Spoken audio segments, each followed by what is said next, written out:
Recién Gastón contaba lo de los compañeros que no pueden venir, y un poco el objetivo de que esos compañeros estén sentados con nosotros, y pensando en...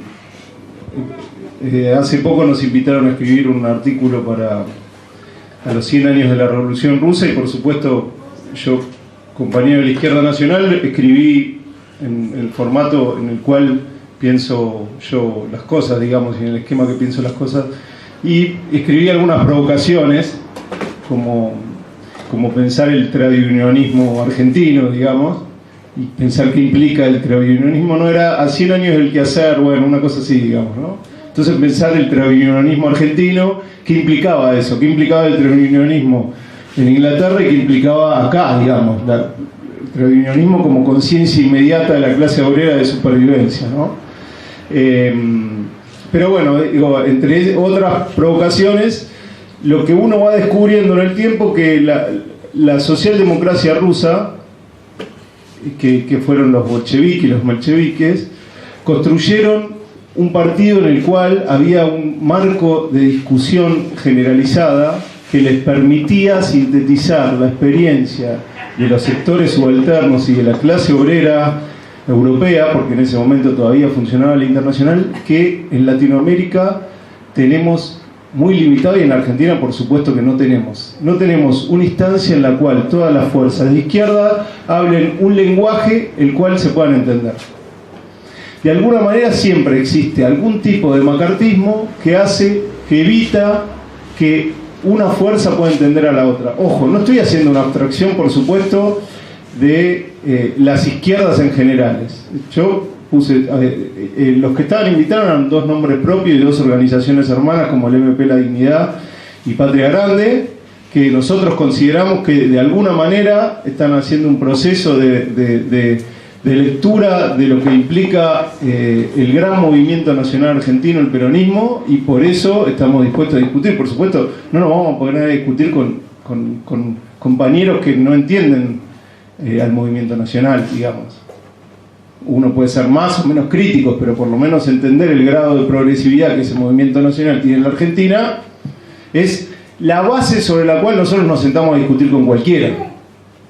Lo mismo que hacemos con muchos compañeros del movimiento nacional. Si no reconocen que nosotros estamos dentro del movimiento nacional, no nos podemos sentar a discutir, digamos. Si no hay un reconocimiento de que la izquierda tiene que tener un lugar en el movimiento nacional, entonces tampoco, digamos. Lo digo de los dos lados porque me parece que es válido de los dos lados. Pero en todo caso, el objetivo de la charla profunda era que nos sentemos a conversar entre distintas fuerzas y organizaciones que hemos construido mini lenguajes, quintitas chiquitas que no han logrado no han logrado discutir con el hermano mayor del peronismo, con el movimiento nacional peronista, discutir de una forma que pueda instalar una izquierda, porque por supuesto, contamos el ejemplo la vez pasada como la relación entre Brasil y el resto de las repúblicas latinoamericanas.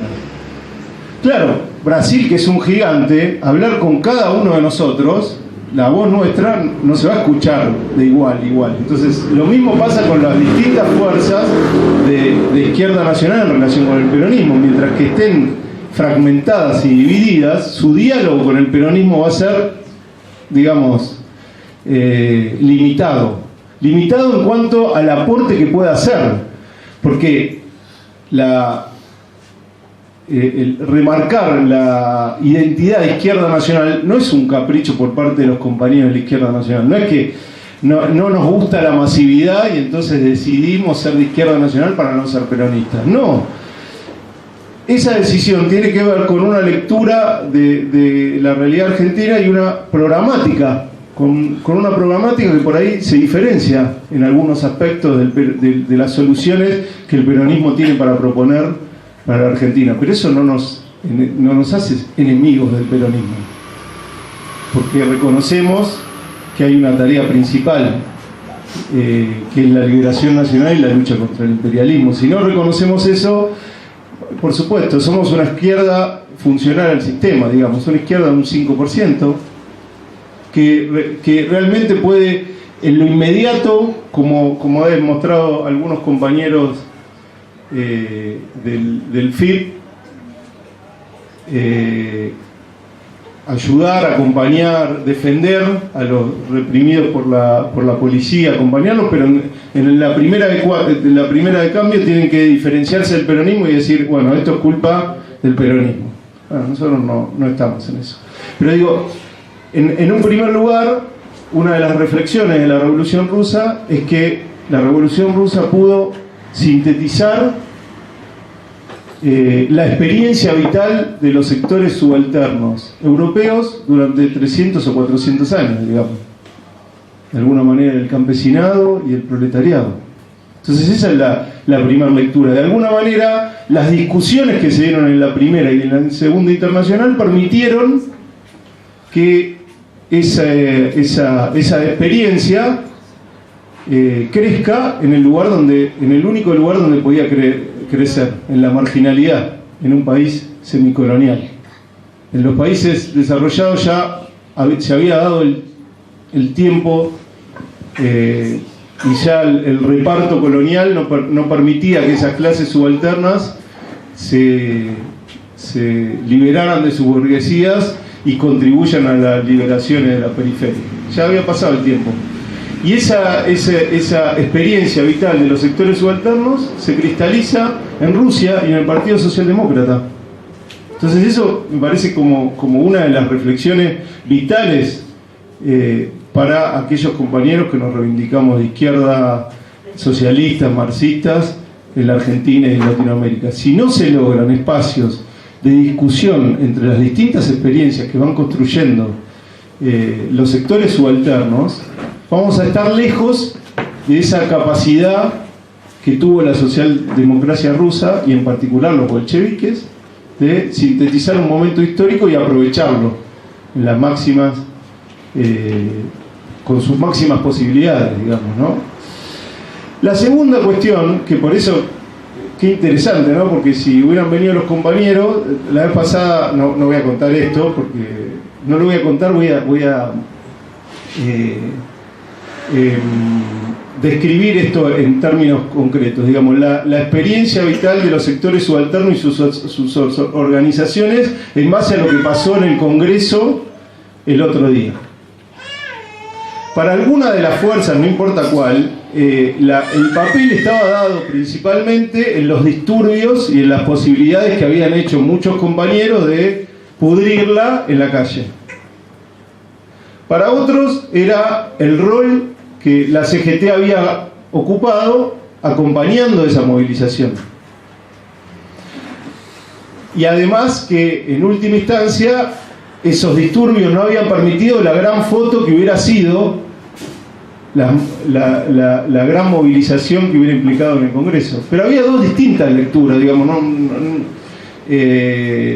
no me pongo a juzgar la lectura y en última instancia la experiencia vital de esos compañeros que estaban tirando piedras dirán, bueno, porque la pudrimos se pudo dar vuelta o evitar el quórum, ¿no? Digo, es una lectura posible, respetable. El problema es cuando esa lectura no puede ser discutida entre compañeros que consideramos tener una representación de los sectores, o intentamos tener una representación política y social de los sectores subalternos. No podemos sentarnos a discutir eso, ¿no? De alguna manera. Lo pongo como ejemplo porque demuestra realmente lo que nos pasa, digamos. No podemos construir una izquierda que pueda contribuir al proceso y que pueda acompañar al peronismo. Y entonces por eso la izquierda termina siendo un satélite del peronismo, digamos. ¿De qué manera? O acercándose o alejándose. O hace entrismo dentro del peronismo, considerando que el peronismo tiene que transformarse sí o sí en socialismo, y lo toca y lo empuja, o al revés, el peronismo es el fascismo y es lo que evita la revolución en Argentina. Como no puede constituirse como una fuerza realmente existente, no puede tener una relación vuelvo a repetir, con el movimiento nacional, con el principal movimiento nacional o fuerza política del movimiento nacional en la Argentina, que es el peronismo. De alguna manera, no puede discutir programa con él, digamos, de alguna manera termina siendo un programita. Qué lindo, estos muchachos siempre tienen lindas ideas, interesante eso de la estatización, digamos, ¿no? Está bueno, pero digo, de alguna manera nunca puede discutir en términos no de igual porque somos diferentes, pero digo en términos del campo nacional y de construcción de posibilidades. La segunda cuestión que me gustaría remarcar también, lo que Gramsci llamaba el aporte de la Revolución Rusa, que era el aporte de la revolución contra el capital, ¿no? Digamos, de alguna manera, la Segunda Internacional había leído el Capital de Marx como un manual esquemático que todas las sociedades debían seguir, ¿no? Entonces, cómo se construye el capitalismo y la autonomía y la liberación, y cómo se llega al socialismo. Bueno, primero se pasa por el feudalismo, después por el capitalismo, después por el socialismo. Entonces eso llevaba a distintos planteos en distintas partes del mundo y a, de alguna manera, oponerse a lo que nosotros lo que se llama en términos técnicos las fuerzas precapitalistas, ¿no? Entonces en la Argentina el precapitalismo eran los caudillos federales. Estaban destinados a acabar, no tenían un proyecto porque eran precapitalistas. Entonces pobres igual, ¿no? Porque igual eran pobre gente, pero eran precapitalistas. O sea, su destino histórico era diluirse, terminar. Y entonces, frente a cada manifestación de un desarrollo autónomo, el famoso que siempre cita Néstor, de García Márquez, famoso, que le hace decir a Bolívar: déjennos vivir en paz nuestra edad media, ¿no? De alguna manera, la generación de un marco de desarrollo social propio, autónomo, que seguramente va a tener, como el marxismo nos enseñó, relación con el mercado mundial, porque es imposible no tener relación con el mercado mundial. Eso es una de las características principales del capitalismo. Pero digamos, de alguna manera, nosotros con lo que tenemos queremos generar nuestro propio desarrollo. De alguna manera, en el Capital y en la lectura que la mayor parte de la Segunda Internacional había generalizado sobre el Capital, se describía que Rusia no podía tener una revolución socialista, porque no había pasado por el capitalismo, o no había terminado las tareas capitalistas. Entonces, como no había terminado las tareas capitalistas, tenía que esperar que vengan los capitales de afuera, que inviertan, que se genere la industria, y después de la industria el socialismo, digamos, ¿no? De alguna manera, ese esquematismo para leer el Capital de la Segunda Internacional le hace decir a Gramsci que la revolución rusa era la revolución contra el capital. El Capital se había transformado en un libro de liberales, porque de alguna manera cualquier desarrollo nacional necesitaba de inversiones extranjeras. Y de alguna manera la inserción del capital imperialista o mercantilista, como quieran, en nuestros países, era fuente de desarrollo per se, siempre generaba el desarrollo. Entonces, la segunda gran cuestión, ¿no? El espaldarazo que la Revolución de Octubre le da al resto de las revoluciones semicoloniales. Gracias a la Revolución de Octubre y al escudo que la Revolución de Octubre genera, después podemos discutir lo que terminó siendo la Unión Soviética, a veces el papel retrógrado que tuvo respecto al mundo, porque intentó congelar las condiciones para sobrevivir ella, digamos, de alguna manera. Si en todo caso, en vez de transformar a los partidos comunistas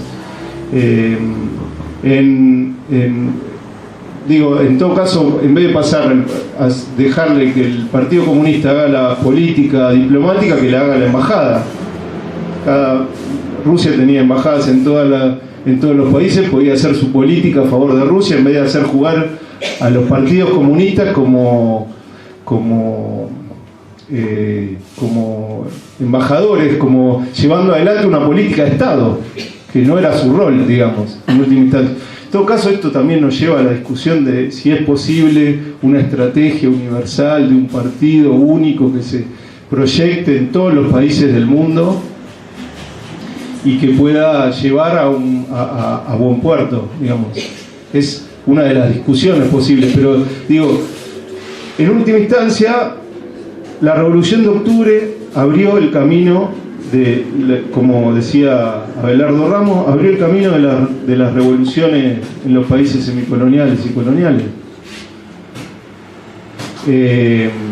Uno podría pensar qué hubiera sido de Rusia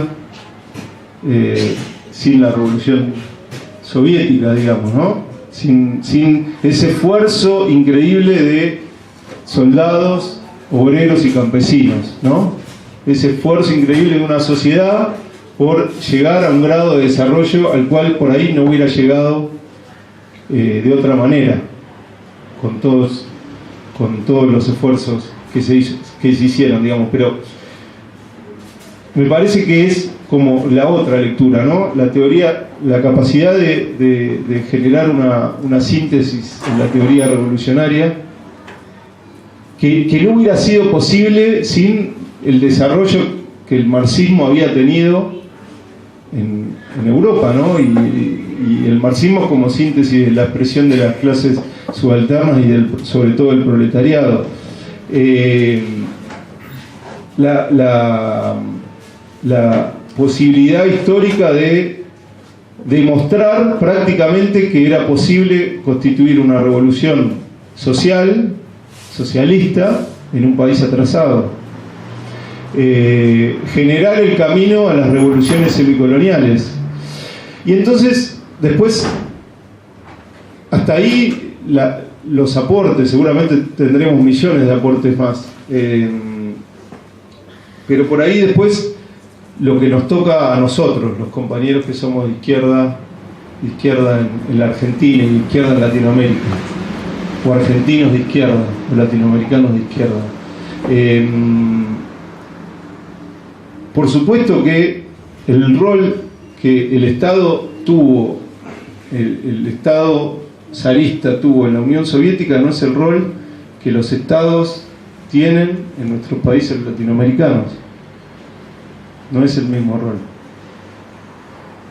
Pensar que que podemos agarrar Estado y revolución y aplicarlos esquemáticamente a todas las realidades es un grave error.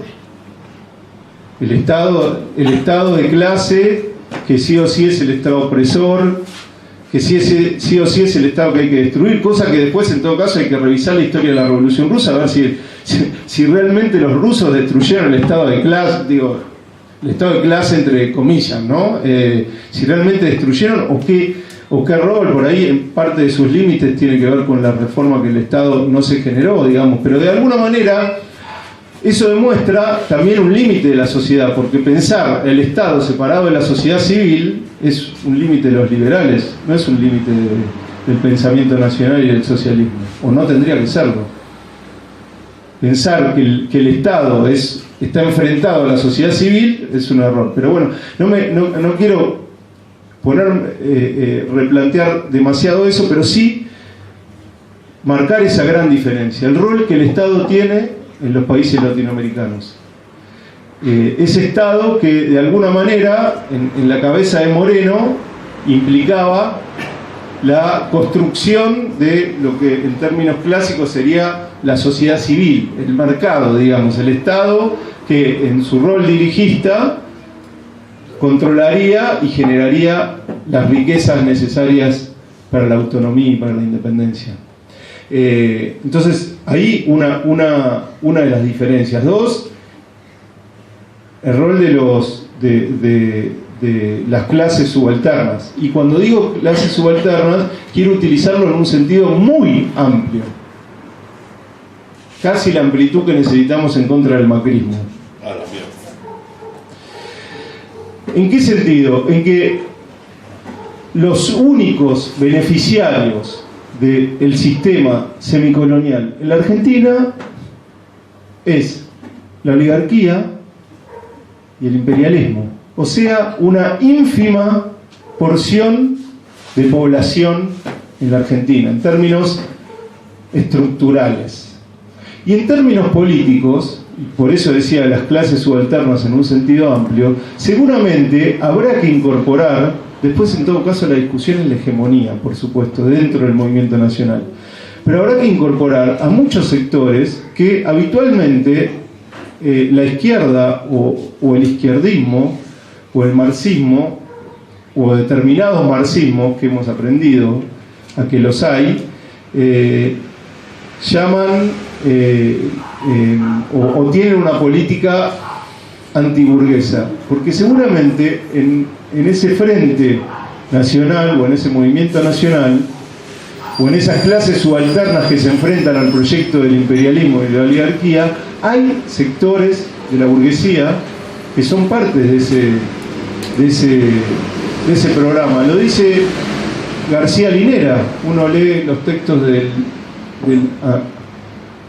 antes izquierdista García Linera y él plantea cómo es el desarrollo del modelo boliviano, y en el desarrollo del modelo boliviano está la burguesía boliviana, los paisanos que invierten, que no se van a Miami, que invierten la plata que tienen en Bolivia, arman una casa un poco más grande, le pondrán una pileta, pero digo, lo que ganan lo invierten en Bolivia, de alguna manera. Digo, ponía esto porque de alguna manera los ecos que nos vienen de octubre siempre son los ecos de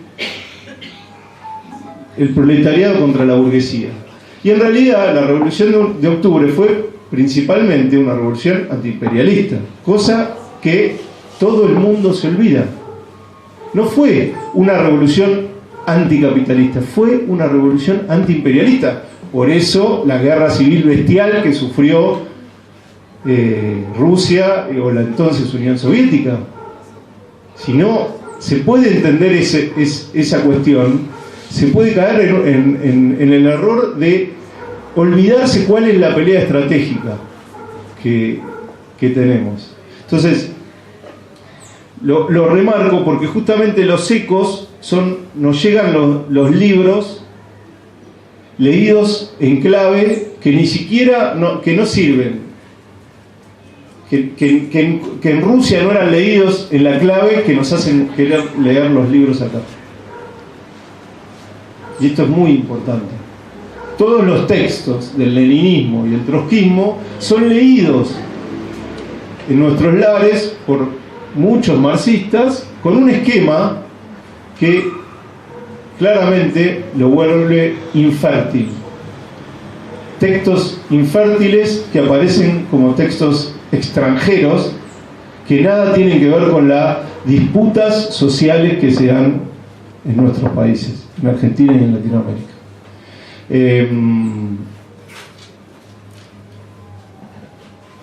Me parece que la gran tarea que tenemos nosotros es poder unificar